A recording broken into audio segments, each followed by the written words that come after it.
done the short version of this enough time. When you ready? Great. Cool. So we're at Poi Parliament 2019, and this is the 4 Poi Explorations Dragonfly Leaves lecture class thing. Welcome. So we talked about a lot of the different available things in 4 Poi today, and the main focus was on dragonfly, which this is an opposite direction dragonfly, and the way that we dictate that is based on the index, the orientation of the index. If the index is moving towards my face, I'm going to call this a towards direction, versus I can bump it and go away from my face. Now, because of a thing called chirality, it's either going to be one or the other. It's either going to be toward or away, and it doesn't matter which plane that my butterfly ends up in after that, because I can still name it the same toward or away. So this is op direction toward, and then from here, I can take a dragonfly like this, and the thing I'm going to be focusing on is the nexus. It's the space between my hands. And so I'm looking for the distance that is just the right amount, so that if my hands are too close together, the tethers will start interacting, and if my hands are too far apart, the heads will start interacting. So we're looking for just the perfect amount, and one hand is going to be slightly higher than the other, just a little bit. And the way that it sets up is pinky, pinky, thumb, thumb. The first pinky is the first thumb as the teeth of the gear all through. So that works in neutral hands. It works in cross hands. It works in cross hands. And we can even go so far as to start building flowers out of it, right? And these are all in one direction of op dragonfly. So the best part about dragonfly is that it is basically winning an infinity golf, because in an infinite number of variations, there are only 4 variations of dragonfly. I have to the right, I have opposite going towards, opposite going away, and then I have to the left. And those are my 4 direction sets of how to make meteor and meteor talk to one another. And I can call those what dragonfly direction that I'm going in. Past that, I can name the drive style that I'm going in for each hand, but the dragonfly is going to be its own variable always. So for same direction dragonflies, I have a same time, same direction. And then I also have this split spacing where the index and the pinky have to interact. And in order to get the bottom one to be in front of the top one, I have to be over, up, and in front from the side. If I want to move the top one to the bottom, it has to come all the way back down to behind. And this actually works in my favor when I'm setting up split op flowers, because as long as I know where the spacing is supposed to be, I'll already be able to put my hands in the right position to make sure that those parts are interacting properly, right? Okay, so these are all the dragonfly flowers. We can do, caps like this. We can do same time flowers. We can do split up flowers. We can walk around this way. But because hands aren't interacting, we're less likely to see the dragonfly moment. So the important thing to remember is that dragonfly as a trick is easy to show off, but it's more like thread the needle from 2 Poi, where the trick itself is less pronounced in the way that you see it in spinning. It's more of a nuanced thing that you're going to observe all the time throughout your spinning. It's everywhere. You just have to start noticing it and knowing what to look for when you're seeing it. And the most useful thing about dragonfly is being able to practice all of your baseline variations of your drive styles, so that when you start stalling or direction changing, you can start knowing which dragonfly that you're in as you get there, and when you get there, to know that you're going to be able to mesh everything past one another, right? So, speaking of drive styles, we have several baselines. So we have butterfly, and the analog for this butterfly is the 1-beat, or the horizontal 1-beat weave. Analog butterfly, 90 degrees different. 90 degrees away from this one is the split butterfly. 90 degrees away from this one is the wheel plane 1-beat weave. And then again, 90 degrees away from this one, we can actually tilt it down, and we can get into all floor, like this. And then all floor sets up the op weave, like this. Fun fact, I didn't go over this in the class, but if you know alternators, you can also set up the one-hand one-handed thread the needle.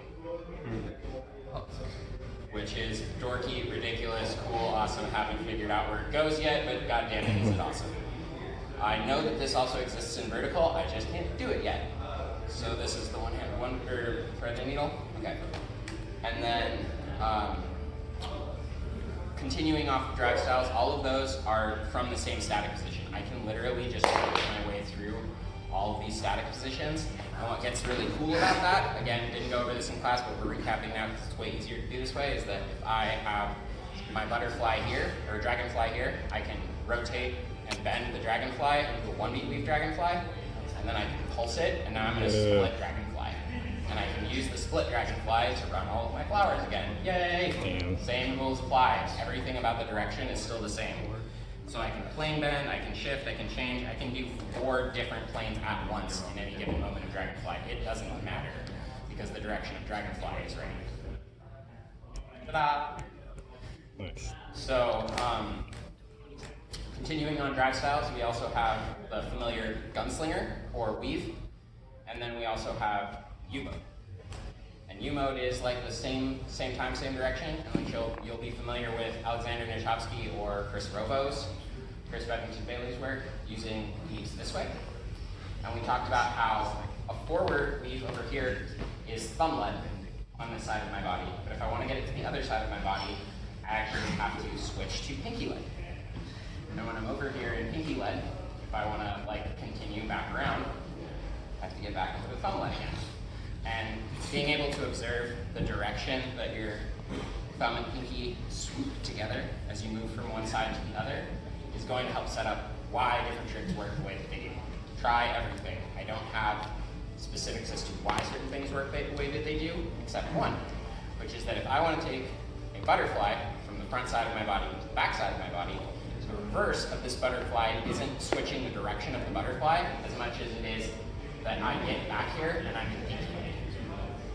Okay? So learning pinky lead in as many different places on your body is really important. And also sets up the fact that we can do all of our dragonflies as one thumb up and one thumb down. Yay! Let's add more things to the list of things we're going to drill. Okay, one thumb up, one thumb down dragonflies. All of your timing directions again. So, U-modes, one-beat weaves. We also briefly went over that same thumb sets as being things like this, and how that refers to these 3 columns of these vertical stacks. So I have below, in between, and above, and how I can have either my thumbs facing in, my thumbs facing out, both thumbs facing up, both thumbs facing down, and how that would relate to something like this.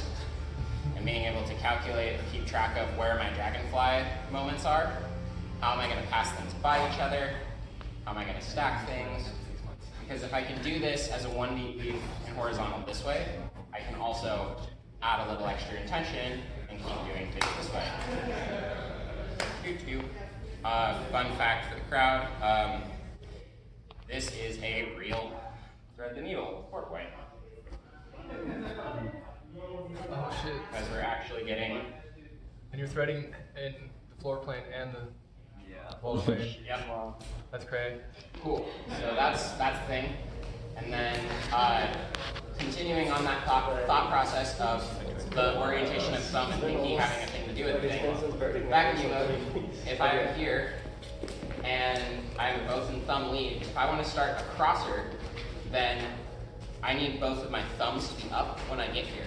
So if I just were to switch direction and come over to the other side of my body, I would be in pinky lead by the time I get here. In order to compensate for that, I have to dump a beat on the same side of my body in order to make it so pinky starts the initiation and I land in thumb up on both sides of my body. Yeah. Right? So fun dictation about this is I'm doing a wall and a wheel plane crosser at the same time right now, and I'm still doing dragonfly. Oh my god. Here's anti-spin dragonfly, or anti-spin crossers. Reasons! Okay. What are what I miss? the fundamental tiny tricks to Tiny tricks! Okay, so get all down. of these different things that we just ran over are drive styles. Everything that I'm going to go over now are more stalls, pendulums, and minimalist. Minimalist tends to be the most visually appealing stuff, and is also the place where all of the drive styles are going to become or it's where you're going to get to each of the drive styles, or as your transitions between drive styles. So we have things like pendulum versus static. And my favorite way to understand this one lately is to actually roll the rope inside of your fingers to stop any energy from getting from the top to the bottom. So you can just pendulum back and forth, you can add beats, and if you're going to do that as 4, you can start building these really pretty like tut stacks, and like choosing which one you want and then floating them, right? So these ones like this, we can also do pendulum versus weave, or weave versus pendulum, pardon me. Weave versus pendulum, and then we can like look at that through the lens of weave versus pendulum as a weave. So this is the pendulum weave. Well, so we can take this one, and if I want to get this one over up in the front, we're like this. Yeah, and then there's also this version of pendulum weave, which is more of a pendulum extension in order to make it work. And then we can use the alternator, which everybody is familiar with, as a way to get into the alternator weave. Now again, these are only minimal in the sense that they're changing direction, but back to like minimalist installs is we have pendulum versus static, we have spin versus static, and then from here you can actually lift both at the same time. Like give this one a little extra shot and lift both, and you can actually get a different install to come out of it. Like this.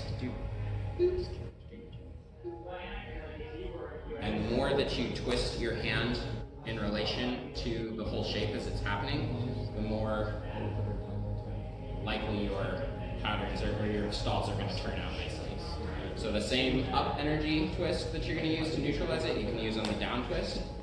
And being able to float this one makes it a little easier to then go back and understand the pendulum walk. Just being able to do both of them at once, and then being able to like pick that up and put it down, or like move it through space, and trying to add or remove twists when you need them.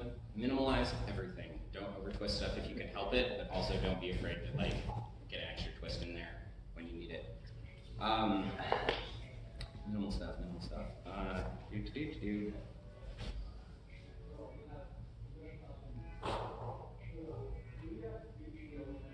I don't know.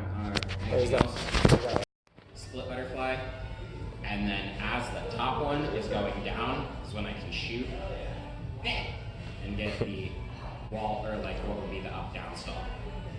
Super difficult, but it's also the way that you set up the Y stall, which is when on this one, now that I'm coming in, I'm going to use the pinky to push down, and the pinky goes down and this one goes up.